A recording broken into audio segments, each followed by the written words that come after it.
আমরা জানি যে পুরুষদের থেকে মহিলাদের ইউরিন ইনফেকশন হওয়ার সম্ভাবনা প্রায় 4 গুণ বেশি, কারণ মহিলাদের ইউরেথ্রা বা মূত্রনালী খুব ছোট। অনেকেই বলেন যে ডাক্তারবাবু পাবলিক টয়লেট ইউজ করেছি বলে ইউরিন ইনফেকশন হয়েছে। এটা কিন্তু একদম ভুল ধারণা। তার কারণ হচ্ছে টয়লেট সিট যদি শুকনো থাকে তাহলে সেখানে ব্যাকটেরিয়া বেশিক্ষণ বেঁচে থাকতে পারে না।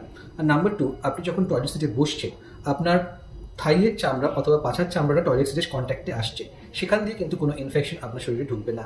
তখনই ইনফেকশন শরীরে ঢুকবে যখন আপনার ইউরেথ্রা বা মূত্রনালীতে ইনফেকশনের কন্ট্যাক্ট আসছে।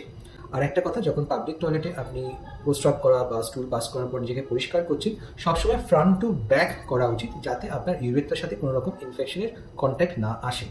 আর একটা কথা, যদি আপনার ইউটিআই এর সিমটমস থাকে তাহলে কিন্তু ইউরিন টেস্ট না করে অযথা অ্যান্টিবায়োটিক শুরু করবেন না, কারণ হয়তো আপনি এমন কিছু অ্যান্টিবায়োটিক শুরু করেছেন যেটাতে আপনি রেজিস্ট্যান্ট এবং আপনার কোনো কাজ হবে না। আর নাম্বার 2, অ্যান্টিবায়োটিকের কোর্স কিন্তু শেষ করবেন। সিমটমস চলে গেছে বলে কোর্স একদম বন্ধ করে দেবেন না।